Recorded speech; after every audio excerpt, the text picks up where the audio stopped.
C'est partie 10. Je pourrais continuer cette sous-section, mais je vais l'arrêter ici. Et avec une petite conclusion, en gros, la laïcité est à la fois un exemple du combat de l'indépendance et une nuisance à ce dit combat.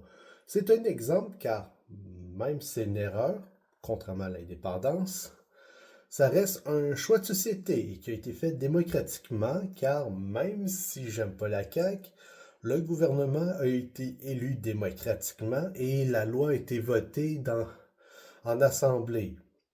Or, le gouvernement fédéral, aidé entre autres par les médias qui font beaucoup de médisance comme j'avais expliqué, tente de s'attaquer aux lois que nous avons faites démocratiquement et pour ce faire, tente de s'attaquer à la démocratie au Canada, notamment s'attaquer à la clause dérogatoire, qui est une défense qui avait été votée par les provinces.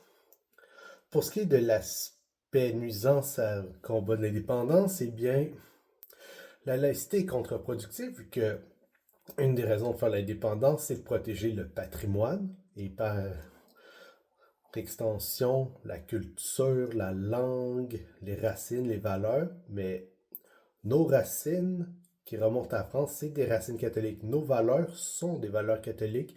L'Église fait partie du patrimoine et a eu un rôle essentiel à jouer dans la culture, dans la préservation de la langue, et ainsi de suite. Donc, renier ça, en imposant l'athéisme, c'est renier nos racines mêmes. Et ça, c'est contre-productif à l'indépendance.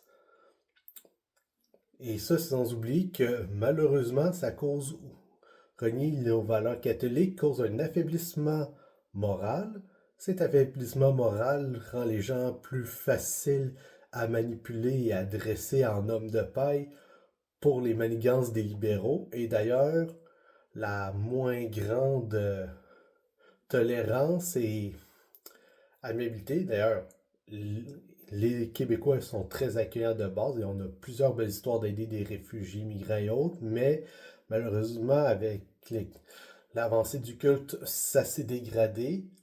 Plusieurs de nos belles valeurs se ternissent et ça, le gouvernement libéral s'en sert pour monter toutes les communautés les unes contre les autres et entre autres les monter contre nous, ce qui nuit beaucoup au combat pour l'indépendance.